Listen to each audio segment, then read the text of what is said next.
வெள்ளையா இருக்கிறவன் பொய் சொல்ல மாட்டான் அப்படின்னு எங்கேயோ யாரோ காமெடியா சொல்லி ஒரு டயலாக நாம கேட்டிருப்போம். நம்மளும் கூட பயன்படுத்தி இருக்கலாம். ஆனா இதுக்குள்ளேயும் ஜாதி ஒளிஞ்சிட்டு இருக்கிறத நீங்க கவனிக்கணும். வெள்ளையா இருக்கிறவன் பொய் சொல்ல மாட்டான்னா அப்ப கருப்பா இருக்கிறவங்க எல்லாம் எப்பவுமே பொய் சொல்லுவாங்களா?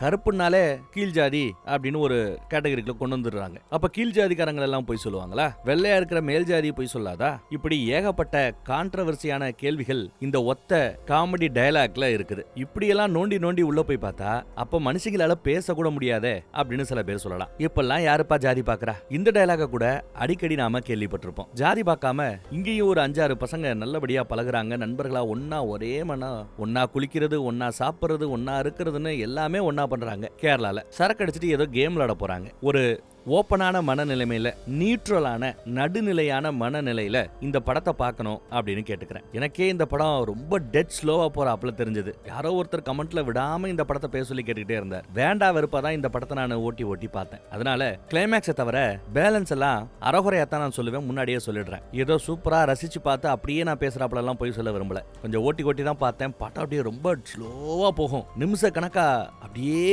போகும். எப்படா அடுத்த சீனை காட்டுவாங்க ஸ்டார்டிங்ல இருந்துச்சு. நான் புடிச்சு பார்க்கல. ஏதோ கேக்குறாரே எங்கயாவது இன்ட்ரெஸ்டான சீன் இருந்தா பார்க்கலாமே அப்படின்னு. ஆனா கடைசியில கிளைமேக்ஸை போய் பார்க்கும்போது நான் அப்படியே கம்ப்ளீட்டா ஸ்டன் ஆயிட்டேன். என்னடா அது கதை எப்படி போய்கிட்டு இருந்துச்சு, கடைசியில எங்கடா கொண்டு வந்து முடிச்சுட்டீங்கிற ரேஞ்சுக்கு எனக்கு ஒரு மாதிரி ஆயிப்போச்சு. அப்புறம் கில்ட்டி ஃபீலிங் வந்தது. ஸ்டார்டிங்ல இருந்து உருப்படியா படத்தை பார்த்திருக்கணுமே, இப்படி ஓட்டி பார்த்துட்டோமே அப்படின்னு அந்த கில்ட்டி ஃபீலிங் அப்புறம் கொடுத்தது அந்த படம். படத்தோட பேரு ஒளிவு தேவச தேகலி. மலையாளத்துல கரெக்டா சொல்றேன்னு கூட எனக்கு தெரியல. பேச ஆரம்பிக்கிறேன். பிடிச்சிருந்தா தொடர்ந்து கன்டினியூ பண்ணுங்க. ஆனா என்னோட சிம்பிள் அட்வைஸ், கிளைமேக்ஸ் வர காத்துருங்க. நடுவுலயே போர் அடிக்குதுன்னு ஸ்கிப் பண்ணிட்டு போயிடாதீங்க. ஏன்னா கிளைமேக்ஸ் தான் முக்கியமான அந்த சஸ்பென்ஸ் இருக்குது. ரைட், இப்போ படத்தோட ஸ்டோரிக்குள்ள போகலாம். இந்த படத்தோட ஸ்டார்டிங் சீன்லயே ஒரு எலெக்ஷனுக்காக ஜோரா பிரச்சாரம் நடந்துகிட்டு இருக்குது. இன்னும் சில நாள்ல எலெக்ஷன் வரப்போகுது போல. அதுக்கு தான் படு பயங்கரமா பிரச்சாரம் கூட்டம் அப்படின்னு போய்கிட்டு இருக்குது. அதுல 2 பேர் காதுக்குள்ள குசு குசுன்னு பேசிட்டு இருக்காங்க. அந்த சேப்பு சட்டக்காரர் அவர் மிடில் ஜாதி, ஒருத்தவர் காதுல ஏதோ சொல்லிட்டு போனார்ல அவரு மேல் ஜாதி. 2 பேரு ஒரு ஓடையில உட்காந்து சரக்கு அடிச்சிட்டு இருக்காங்கல்ல, அதுல மொட்டையா இருக்கிறார் இல்லையா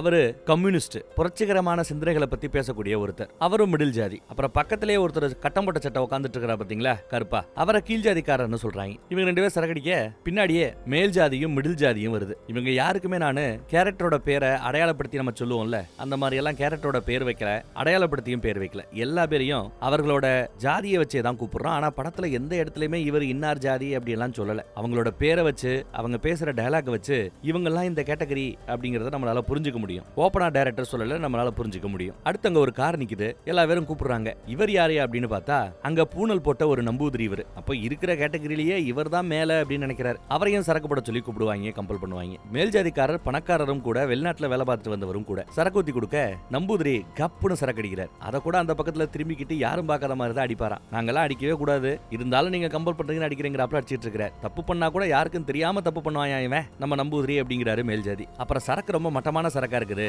பெட்டரான சரக்கு இல்ல அப்படின்னு கீழ் ஜாதிக்காரர் அவர் வாங்கி வச்ச சரக்கை குடிச்சுட்டு அதையும் மட்டமா தான் பேசிட்டு இருக்கிறார். அப்புறம் நம்ம நம்பூதிரி சும்மா இல்லாம, எனக்கு தெரிஞ்ச ஒரு ரெசார்ட் ஒன்னு இருக்குது, காட்டுக்கு மத்தியில நல்லா இருக்குதும், யாருமே இருக்க மாட்டாங்க, நல்லா சரக்கு அடிக்கலாம், அங்க போலாமான்னு ஒரு ஐடியா கொடுக்குறாரு நம்பூதிரி. உடனே மேல் ஜாதி ஆஹா சூப்பர் சூப்பர் போலாம், நம்ம வீட்டுல 2 சேவல் இருக்குது, ஒன்னு ஆட்டையை போட்டு வந்துடுறேன் அப்படிங்கிறாப்ல. சரக்கும் வெளிநாட்டுல வேலை பார்க்கறதுனால காஸ்ட்லியான சரக்கெல்லாம் எடுத்துட்டு வரேங்கிறார். உடனே எல்லா பேரும் சரின்னு அங்க போய் சரக்கு அடிக்கலாம்னு முடிவு பண்றாங்க. அங்க நம்ம கீழ் ஜாதிக்காரரை பார்த்து, இங்க பாரா வேலை இருக்கு, எலெக்ஷன் வேலை, லொட்டு லொசுக்கு அது இதுன்னு அங்கிட்டு போயிடக்கூடாது, ஒழுங்கா வந்துடணும் அப்படிங்கிறாரு மேல் ஜாதி. அதுக்கு பிறகு பார்த்தா ஒரு விளையாட்டோட ரூல்ஸ் அண்ட் ரெகுலேஷனை பத்தி நமக்கு போட்டு காட்டுறாங்க. நம்மளும் சின்ன வயசுல அந்த விளையாண்டு இருக்கிறோம். அந்த கேம் ராஜா மந்திரி திருடம் போலீஸ், சீட்டு குலுக்கி போடணும். எல்லா பேரும் ஆளுக்கு ஒரு சீட் எடுப்பாங்க. யாரு போலீஸோ அவர் நான் தான் போலீஸ்னு முன்னாடி வந்து சொல்லிடணும். மீதி இருக்கிற 3 பேர்ல யாரு திருடங்கிறத கரெக்டா கண்டுபிடிச்சு சொல்லிட்டாருன்னா திருடனுக்கு பனிஷ்மெண்ட். ஒரு கால் தப்பா சொல்லிட்டாருன்னா அந்த 4 பேர்ல யாரு ராஜா சீட் எடுத்தாரோ அவரு அந்த போலீஸுக்கு தண்டனை கொடுப்பாப்ல. கரெக்டா கண்டுபிடிச்சா திருடனுக்கு தண்டனை கொடுப்பாப்ல. இதுதான் கதைங்க. கேமோட ரூல் இதுதான். கதையிலையும் இந்த கேம் நாம விளையாண்டு பார்க்க போறோம். இந்த பக்கம் பார்த்தா அந்த ரெசார்ட்ல சமைக்கிறதுக்காக ஒரு பொண்ணை ரெடி பண்ண சொல்லிருப்பாங்க போல. ஒரு பொண்ணு வந்து சமைச்சிட்டு இருக்குது, சமைக்கிற ஏற்பாடுகளை பண்ணிட்டு இருக்குது. அந்த ரெசார்ட்டை பாத்துக்கிற வேலைக்காரர் ஒருத்தவர் இருக்கிறார். அவர் ஒத்தாசையா வேலை பார்த்துட்டு இருக்காரு. சீக்கிரம் பண்ணுவோம், போன தடவை நம்ம நம்பூதிரி வந்தார்ல, நம்பூதிரியோட நண்பர்கள் தான் என்ன சமைக்க சொல்லியிருக்காங்க அப்படின்னு எடுத்து சொல்லிட்டு இருக்காரு. வேண்டிய ப்ரொவிஷன் எல்லாம் வாங்கி கொடுத்துரு, மசாலா வாங்கி கொடுத்துருங்குது அந்த பொண்ணு. எல்லாம் வாங்கி கொடுத்துறேன் அப்படிங்கிறாரு. அவரு காசு கொடுப்பாங்கல்ல சமைச்சு கொடுத்தா அப்படின்னு கேக்குறாங்க. அதெல்லாம் கேட்டு வாங்கி கொடுத்துறேன் அப்படிங்கிறாரு. வாங்குறது வேலை, அதை கூட உரிமையா காசு கேட்க முடியுமான்னு தெரியல பாருங்க. காசு கிடைக்குமா அப்படின்னு தான் கேக்குறாங்க. பாவம் பேசி கரெக்ட் பண்ணி வாங்கி கொடுக்குறேங்கிறாரு இந்த வேலைக்காரர். அப்புறம் ரெசார்ட்டுக்கு வந்தாச்சுங்க. பார்த்தா சூப்பரான ரெசார்ட் மாதிரி தான் தெரியுது. எந்த குறையும் இல்லாம ஜம்முன்னு நல்லா தான் இருக்குது. அவங்க ஒரு ஸ்பாட்ல நின்னு செம ஸ்பாட்டுப்பா அப்படின்னு அந்த இயற்கை காட்சிகளை பார்த்து ரசிக்கிறாங்க. இந்த பக்கம் பார்த்தா வேலைக்காரம்மா விறகு எரிக்கிறதுக்காக அங்கங்க காஞ்சு போய் கிடக்கிற விறகுகளை தேடி தேடி எடுத்து சமைக்கிறதுக்கான ஏற்பாடுகளை பண்ணிட்டு இருக்காங்க. அப்ப நம்ம கம்யூனிஸ்ட் அந்த பக்கத்துல பாக்குறாரு. கம்யூனிஸ்ட் கட்சிக்காரர் சரக்கு அடிச்சுக்கிட்டே இந்த அம்மா ஒரு மாதிரியா பாக்குறாரு. இங்க பார்த்தா ரெசார்ட்டுக்கு வெளியில ஒரு பெரிய குளம் இருக்குதுங்க. அந்த குளத்துல குளிக்கலாமே எல்லாரும் வந்துட்டாங்க. உடனே அங்க நம்ம மேல்ஜாதி கீழ்ஜாதிக்காரனை பார்த்து கீழனை பார்த்து, டேய் இந்த குளத்திலேயாவது நல்லா தேய்ச்சி குளிடா, அப்பயாவது நீ கலராறையான்னு பாப்போம் அப்படின்னு நக்கல் பண்றாரு. இந்த தண்ணியில இல்ல, எந்த தண்ணியில குளிச்சாலும் நான் கலராக போறது இல்ல அப்படின்னு தன்னை அவங்க ஓட்டுறாங்க. பின்னாடி ஜாதியை வச்சு குத்தி பேசுறாங்கன்னு கூட கீழனுக்கு தெரியல. பாவம் அங்க இருக்கிற இயற்கை காட்சியவே ரொம்ப நேரமா மணிக்கணக்கா காட்டிக்கிட்டு இருக்காங்க. இங்க நம்ம கம்யூனிஸ்ட் கட்சிக்காரரோ லைட்டா அந்த வேலைக்காரமாவை பார்த்துக்கிட்டு இருந்தவரு பக்கத்துல வந்து உட்காராரு. வீடு எங்க இருக்கு, வீட்டுல யார் இருக்கா, வீட்டுல எத்தனை பிள்ளைங்க, 2 பிள்ளைகளா, என்ன படிக்குதுங்க, இப்படி எல்லாம் கேட்கும் போதே அவன் எதுக்காக இப்படி பேச்சு கொடுக்குறாங்கிறத ரொம்ப அழகா அந்த அம்மா கண்டுபிடிச்சிருச்சு. ஏன்னா அந்த அம்மாவோட பதில் சொல்ற விதத்தை வச்சே பேசவே விருப்பம் இல்லாம வெறுப்ப கக்கிறாப்ல தான் பேசுறாங்க. 2 1 10 1 8 இப்படி வெறுப்ப கக்கிறாப்லயே பேசுறாங்க. ஏன்னா அவன் எதுக்கு அடி போடுறாங்கிறது அந்த அம்மாக்கு புரியுது. பிள்ளைங்க என்ன பண்ணுதுங்க அப்படின்னு அடுத்த கேள்வி. ஸ்கூலுக்கு போதுன்னு தெரியாதா என்ன, ஒன்ன பார்த்தா 10ஆம் கிளாஸ் படிக்கிற பிள்ளைகளை பெத்து போட்ட பொண்ணு மாதிரி தெரியலையே அப்படின்னு அடுத்தையும் பிட்ட போடுவார். அப்புறம் என்ன கிழங்கு சமைக்கிறியா அப்படின்னு பக்கத்துல வருவாப்ல. கிழங்கு புடிங்கி வச்சுட்டு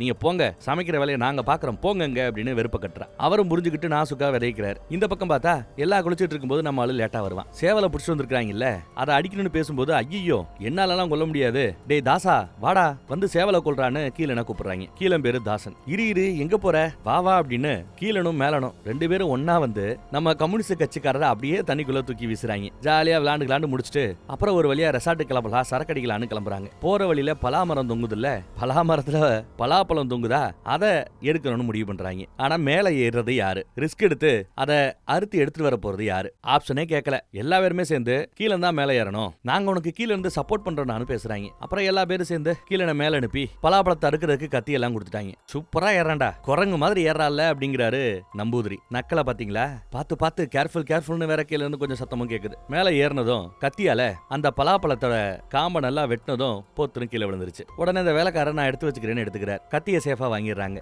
அடுத்து கீழே இறங்கணும். ஏத்துறதுக்கு 4 பேர் ஹெல்ப் பண்ணாங்க. வேலை முடிஞ்சதும் திருப்பி இறங்கும் போது 4 பேர் ஹெல்ப் பண்ணல பாருங்க. சும்மா தான் கையை கொடுத்துக்கிட்டு இருக்காரு மேல. நம்ம மிடில் ஜாதிக்காரர் தான் தோல் கொடுத்து அது கேட்டிருப்பான் கீழே, டேய் உன் தோலை கொடு, தோல்ல நான் நின்று குதிச்சிடுறேன் அப்படின்னு. அப்புறம் ஏறி நின்று குதிச்சு பழத்தெல்லாம் வாங்கியாச்சுங்க, எடுத்தாச்சுங்க. அப்புறம் இங்க இருந்து யார் தூக்கிட்டு போதுன்னு கேட்டா இவ்வளவு பெரிய பழத்தை தூக்கிட்டு போக முடியாது, பொழந்த ஆளாளுக்கு சின்ன பீஸா எடுத்துட்டு போலாங்கிறாரு வேலைக்காரர். அவர் விவரமா இருக்கிறாரு, விட்டா நம்மள வேலை வாங்குவாங்கன்னு. அதுக்குள்ள வேலைக்காரமாவ எம்மா ஏற்கனவே சொன்ன மெனுவை மாத்திரு, சிக்கனையும் இந்த பலாப்பழத்தையும் வச்சு ஏதாவது சமைச்சு கொடு அப்படின்னு கேக்குறாங்க. ஆளாளுக்கு வெட்டின துண்டு எடுத்துட்டு கிளம்பி வராங்க பாருங்க. அப்படி தூக்கிட்டு வரும்போது கூட பழத்தை 4ஆ வெட்டி 4 பேர் தூக்கிட்டு வராங்கல்ல, தூக்கியாம வர்றது 2 பேர் யாருன்னு பாருங்க. ஒன்னு நம்ம நம்பூதிரி, அவர் தூக்குற வேலை இல்ல. இன்னொன்னு நம்ம மேல்ஜாதிக்காரர், அவரும் தூக்கல பாருங்க. கரம்படாத அழுக்குப்படாத கைகளாம், தூக்க மாட்டாங்களாம். கையில ஃபுல்லா அந்த அழுக்கு இதெல்லாம் ஒட்டி இருக்கும்ல, அதுக்கு தேங்காய் எண்ணெய் வச்சு தேய்ச்சா சரியா போகணும் வேற நக்கல் பண்றாங்க. சமையல் வேற ஜோரா நடக்க ஆரம்பிச்சிருச்சு. அடுத்து அந்த சிக்கனை கொல்லணும். இருக்கிற எல்லார்ட்டையும் சிக்கன் போயிடுச்சு. யாருமே நான் கொல்ல மாட்டேங்கிறாங்க. கம்யூனிஸ்ட் கட்சிக்காரர்கிட்ட கொண்டு போய் கொடுக்கும்போது கூட இதெல்லாம் நாங்க செய்யக்கூடாதா அப்படின்னு விலகுறாரு. யாருமே அந்த சேவலை கொல்றதுக்கு தயாராகல. உடனே மேல்ஜாதிக்காரர் கத்தி எடுத்துட்டு குடு, நான் வெட்டுறேன் அப்படின்னு லைட்டா சீனை போடுவார். அவர் வீட்டுல வளர்ந்த கோழிங்கிறதுனால வேண்டாம் அப்படின்னு கீழே இருந்து எடுக்கிறான். இல்ல வேற இல்ல வேண்டான்னு சும்மா அப்படி லைட்டா பேசுவாப்ல, அவ்வளவுதான். ஏண்டா அவ்வளவு பெரிய மரத்திலேயே ஏறி அறுத்த, இந்த சேவலை கொல்ல மாட்டியா, பண்றா போடா அப்படின்னு அப்படியே லைட்டா அழகா பேசி அந்த வேலையை தள்ளி விட்டாங்க. மேல இருந்து மிடில் ஜாதிக்காரரு அந்த வேலைக்காரியவே ஒரு மாதிரி குறுகுறுன்னு பாத்துட்டு இருக்கிறாப்ல. இப்ப இவரு அந்த அம்மாவை சைட் அடிச்சிட்டு இருக்கிறாப்ல. இந்த பக்கம் வேலைக்காரனோட போற நம்ம தாசன் கீழே சேவலை கொல்றதுக்கு மனசு இல்லாம இருந்தாலும் கொன்னாகணுங்கிறதுனால தூக்கு கயிறை கட்டி அதுல சேவலை கழுத்தை தொங்க விட்டுட்டு பார்க்காம அங்கிருந்து அப்படியே ஓடிடுறான். கொஞ்ச நேரத்துல எப்படியும் துடிதுடிச்சு அது செத்து போயிடும். வேலையை முடிச்சாப்ல ஆச்சுன்னு சொல்லிட்டு இப்படி கொலை பண்றாங்க அந்த சேவலை. அப்புறம் செத்து போய் தொங்குதுங்க. மேல பார்த்தா இப்போ எல்லாம் சேர்ந்து சரக்கடிக்க ஆரம்பிச்சிட்டாங்க. சரக்கடிச்சுக்கும் போது பால்கனி பக்கத்துல தம்ம போட்டுக்கிட்டே மேல வருவான். கீழே சமைக்கிற அந்த அம்மாவோட வைத்தியே ஒரு மாதிரி குறுகுறுன்னு பாக்குறாரு. அல்ப புத்தி வருது, இத வந்துடுறேன்னு லைட்டா கீழே வராப்ல. வேலைக்கார மாட்ட லைட்டா பேச்சு கொடுத்து பாக்குறாரு. அந்த அம்மா ரொம்ப விவரம். வீட்டுல தனியாவா இருக்கிற, யார் இருக்கிறா அப்படின்னு கேக்குற கேள்விக்கு பதிலே சொல்லாம அந்த அம்மா அடுப்ப ஊதுறதுலயே குறியா இருக்குது. நீங்க உள்ள போங்க, நான் சமைச்சு எடுத்துட்டு வரேன் அப்படின்னு மூஞ்சில் அடிச்சாப்ல சொல்லிடுச்சு. அவர் கேட்காம நான் கிண்டுறேன் அப்படின்னு கரண்டா வாங்கி கிண்டுறதும், அப்புறம் டேஸ்ட் பார்க்கணும்னு இலைய கொடுத்து அதுல கறி எடுத்து போட சொல்லி இன்னும் போடுன்னு குனிய வைக்கிறதுன்னு ரொம்பவே அட்ராசிட்டி பண்ணிக்கிட்டு இருக்காரு.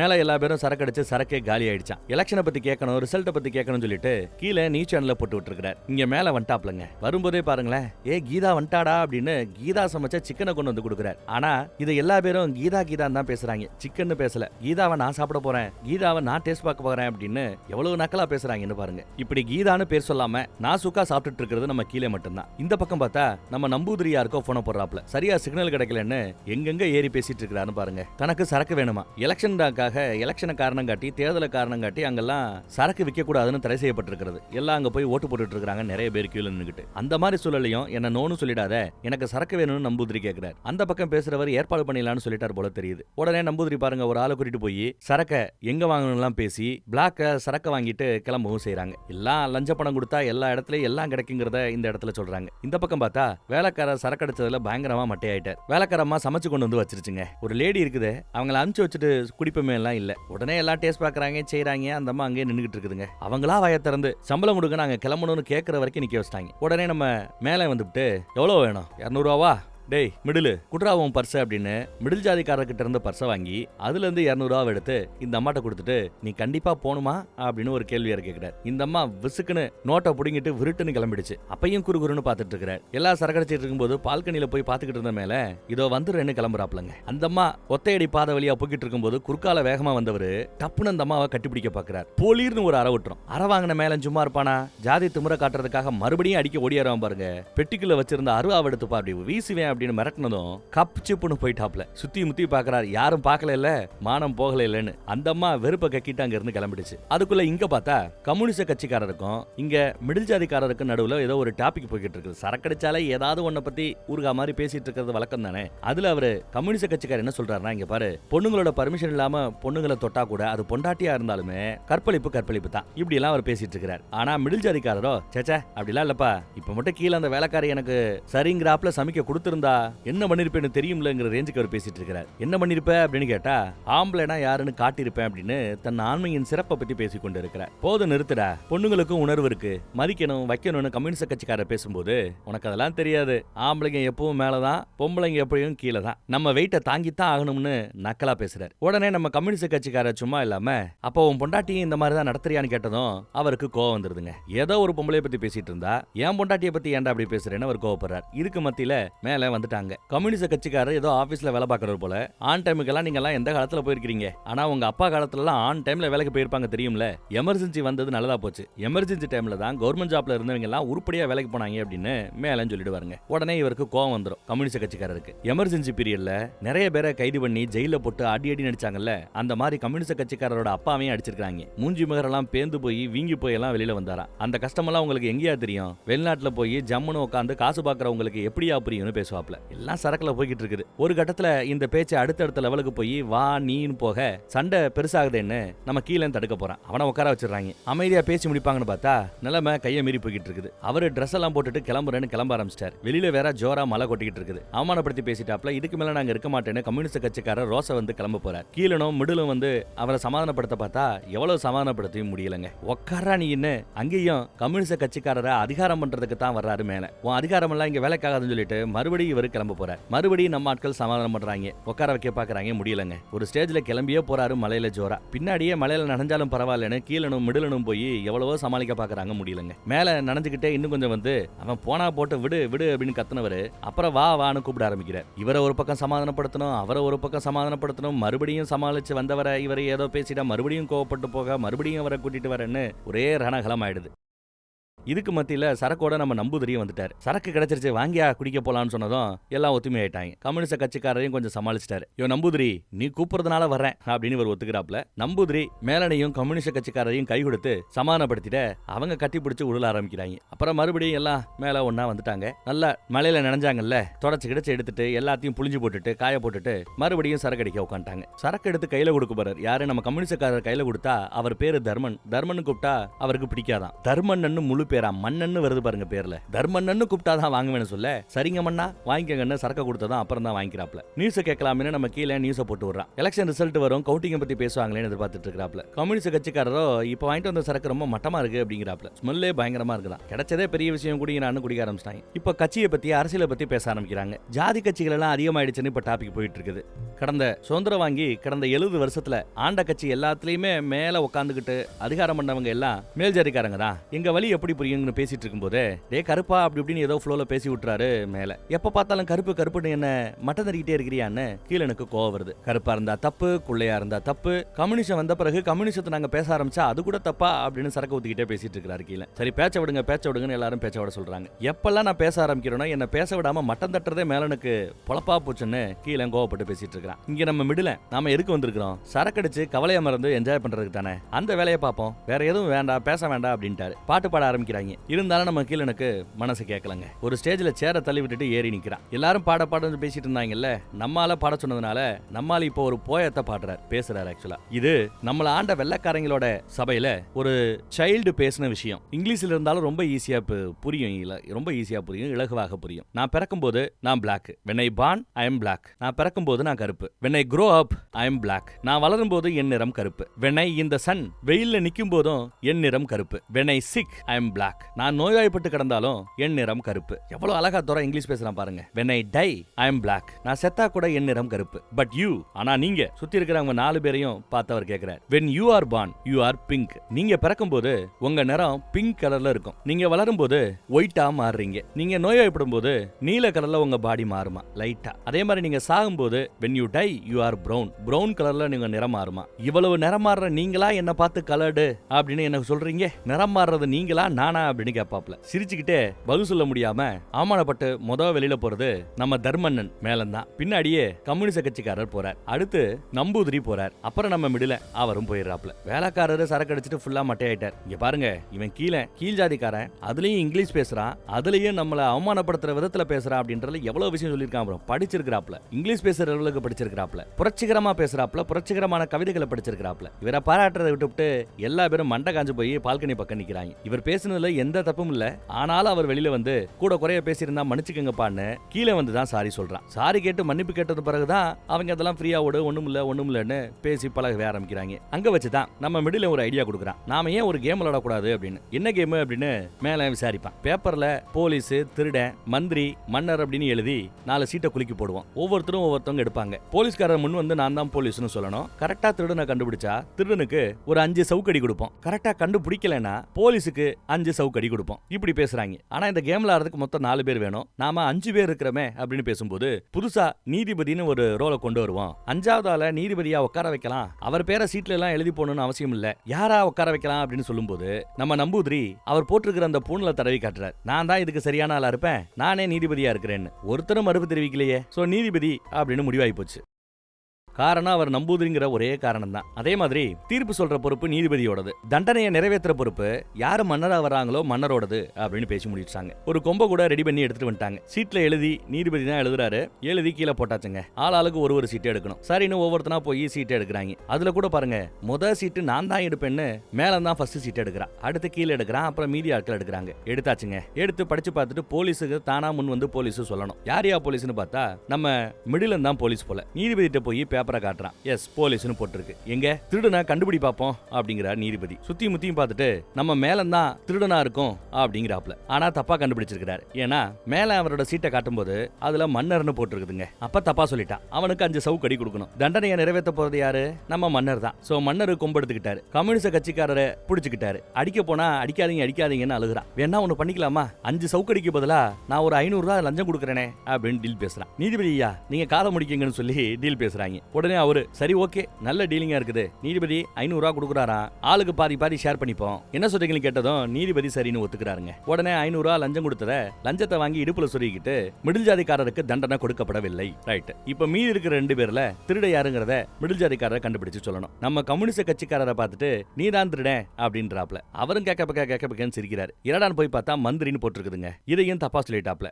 மறுபடியும் இவருக்கு தண்டனை கொடுக்கணும், 5 சவுக்கடி கொடுக்கணும். இந்த தடவை சவுக்கடி கொடுக்க போகும்போது மறுபடியும் டீல் பேசுறாரு. வேணா இந்த தடவை 300 ரூபாய் லஞ்சம் கொடுக்குறேன், கொஞ்சம் பார்த்து முடிச்சு விடுங்க அப்படின்னு பேச நீதிபதியும் பாதி காசு கமிஷன் வேணும்னு கேட்கிறாரு. மன்னர் சரின்னு ஒத்துக்கிட்டு 300 ரூபாய் வாங்கிட்டு அப்புறம் உங்களுக்கு லஞ்சம் கொடுக்குறேன்னு அதையும் இடுப்புல சொருகிக்கிட்டாரு மன்னர். அப்புறம் மிச்சம் இருக்கிறது யாரு? நம்ம கீழன் தான். அவன் தான் திருட இந்த தடவை கரெக்டா கண்டுபிடிக்கிறாப்லையா. ஏண்டா திருடவடா செய்யற என் ராஜ்யத்துலன்னு சொல்லி நெஞ்சில செருப்பால மிதி. யாரு? மேல கீழனை மிதிச்சு விடுறாப்ல. கீழனுக்கு பயங்கர கோவம் வரும். இது என்ன கேவலமான விளையாட்டு? நெஞ்சில ஏறி செருப்பு கால மிதிக்கிற, எனக்கு இது சுத்தமா பிடிக்கல அப்படிங்கிறாரு. கோவத்தை காட்டுறாரு. ஆனாலும் மீதி எல்லாருமே கேம் தான் அப்படின்னு சொல்லி சமாளிக்கிறாங்க. எல்லா பேரும் பதில் இருக்காங்க. நீதிபதியோ திருடனை புடிங்க அப்படின்னு உத்தரவு போடுறாரு. இந்த கேம் எல்லாம் சரிப்பட்டு வராது, கேமுக்கு வல்ல அப்படிங்கிறாரு நம்ம கீழே. ஆனாலும் மீதி ஆட்கள் கேட்கல. இல்ல கோர்ட்டு தீர்ப்பு கொடுப்பதற்கான நேரம், அதெல்லாம் விட முடியாதுன்னு சொல்லி கீழே பிடிச்சு வச்சுக்கிட்டாங்க. சும்மா இல்லாம மிடில்ஜாதிக்காரரோ, மன்னா உன் ஆட்சியில் இவன் உங்களையே எதிர்த்து பேசி தேச துரோக செயலை செய்து விட்டான், இவனுக்கு தண்டனை கொடுக்கும்படி கேட்டுக்கொள்கிறேன் ஒரு ஆனர் அப்படிங்கிறாப்ல. மன்னர் ஒரு மாதிரி நீதிபதியை பார்த்து ஒரு மரப்பாப்ல. உடனே அடுத்த செகண்ட் நீதிபதி, அவ்வளவுதான், பண்ண தப்புக்கு தண்டனை தூக்குல தொங்க வருது அப்படின்ட்டாரு நீதிபதி. உடனே மன்னரு அவரோட தோல்ல கிடக்கிற துண்டு எடுத்து கழுத்துல சுருக்கா போடலான்னு பார்த்தா, அதெல்லாம் வேண்டாம், நான் கயிறு எடுத்துட்டு வரேன்னு மிடில் உள்ள போறான். தோல்ல கிடந்த துண்டை வச்சு கீழனோட கைய மேல கட்டி போட்டாங்க. அடுத்து கயிறுன்னு சும்மா ஒரு 2 அடி கயிறு எடுத்துட்டு வராப்ல. அதெல்லாம் சரியாப்பட்டு வராதுன்னு சொல்லிவிட்டு மேலனு என்ன பண்றான்னு பாருங்க, கீழே போட்டிருக்கிற அந்த கைலிய உருகுறாப்ல. யோ வேணாயா, விடுங்கயான்னு கீழே எவ்வளவு சொல்லியும் கெஞ்சியும் இவங்க விடல. போடுறா சுருக்கன்னு 4 பேரும் சேர்ந்து கீழனோட கழுத்துல சுருக்க போட்டாங்க. அடுத்து கைலியோட மறுமுனைய பால்கனியில இருக்கிற அந்த பலகையில கட்டிட்டாங்க. நம்பூதிரி பால்கனியோட அந்த பக்கத்துல கை காட்டுறாரு. அந்த பக்கம் தூக்கி வீசணும் போல. இல்லன்னு பதறாப்ல. கீழே விடலையே, இது கேம் தான் அப்படிங்கிறாங்க. இல்ல இதுக்கு கேம் மாதிரி எனக்கு தெரியல, என்ன விட்டுருங்கன்னு கெஞ்சிராப்ல. யாரும் கேட்காம அப்படியே அவனை தூக்கி பால்கனியோட அந்த பக்கம் வீசிட்டாங்க. அவ்வளவுதாங்க. வீசிட்டு கெக்கப்பக்கன்னு போதையில சிரிச்சிட்டு இருக்காங்க. ஹப்பாடா அப்படின்னு எல்லாம் சிரிச்சிட்டு இருக்காங்க. அவனுக்கு என்னாச்சுங்கிறத இப்ப கேமரா போக்கஸ் பண்ணி நம்ம அப்படியே காட்ட போறாங்க. அவங்க அடிச்ச சரக்க காட்டுறாங்க, மட்டையா கிடக்கிற வேலைக்காரனை காட்டுறாங்க, அப்புறம் நியூஸ காட்டுறாங்க, அப்புறம் கேமரா அப்படியே கீழே போய் நம்ம கீழனுக்கு என்னாச்சுன்னு காட்டுறாங்க. பார்த்தா நிர்வாணமா பால்கனில கை கட்டப்பட்ட நிலைமையில கழுத்துல தூக்கு மாட்டப்பட்டு ரொம்ப கோரமா கொலை செய்யப்படுகிறார். செத்து போய் கிடக்குறாருங்க. மேல் ஜாதிக்காரங்க தப்பு பண்ணும்போது அதிகமா லஞ்சம் கொடுத்து எஸ்கேப் ஆயிடுறாங்க. அவர்களுக்கு தண்டனை கொடுப்பதுல நீதிமன்றம் கவனமாக இல்ல, காவலர்கள் கவனமாக இல்ல. மிடில் ஜாதிக்காரங்க தப்பு பண்ணும்போது கூட அவங்களும் முடிஞ்ச அளவு பணத்தை கொடுத்து கோர்ட்ல இருந்தும் சரி, போலீஸ் கிட்ட இருந்தும் தப்பிச்சிடுறாங்க. ஆனா கீழ் ஜாதிக்காரங்க தப்பு பண்ணாங்கன்னா மட்டும் சட்டம் தான் கடமையை செய்யணும், நீதிமன்றம் கடுமையாக நடந்துக்கும்னு இப்படி பண்றது எந்த விதத்துல நியாயங்கிற ஒரு கேள்வியை கேட்டுதான் படத்தை இந்த இடத்துல முடிச்சிருக்காங்க. எல்லாம் ஒண்ணு மண்ணா பழகுறாங்கன்னு பேசணுமே, கடைசியில என்னாச்சுன்னு பாத்தீங்கல்ல. இதுக்கு காரணம் அவங்க அடிச்ச சரக்கா, இல்ல சரக்க தாண்டி மனசுக்குள்ள இருந்த அந்த வன்மமா, அந்த ஜாதியே என்னமா, இப்படி ஒரு கேள்வியை கேட்டு படத்தை முடிச்சிருக்காங்க. இப்போ அதே கேள்வியை உங்ககிட்ட கேட்கிறேன். சரக்கு தான் காரணமா இல்ல ஜாதிய வன்மம் காரணமா? கமெண்ட்ல சொல்லுங்க. பெரும்பான்மையானவங்க என்ன சொல்றாங்கங்கறத நாம படிச்சு தெரிஞ்சுப்போம். வேற ஒரு நல்ல படத்துல மறுபடியும் சந்திப்போம். நம்ம வாட்ஸ்அப் குரூப்போட லிங்க் கீழே டிஸ்கிரிப்ஷன்ல இருக்குது. இப்போ நான் பேசும்போது கூட இங்க கொடுக்க சொல்றேன். விருப்பப்படுறவங்க அதையும் கிளிக் பண்ணி நம்ம குரூப்ல ஜாயின் பண்ணிக்கங்க. நிறைய அப்டேட்ஸ் அதுல கொடுக்கப்படும். அடுத்த படத்துல சந்திப்போம். தேங்க்யூ.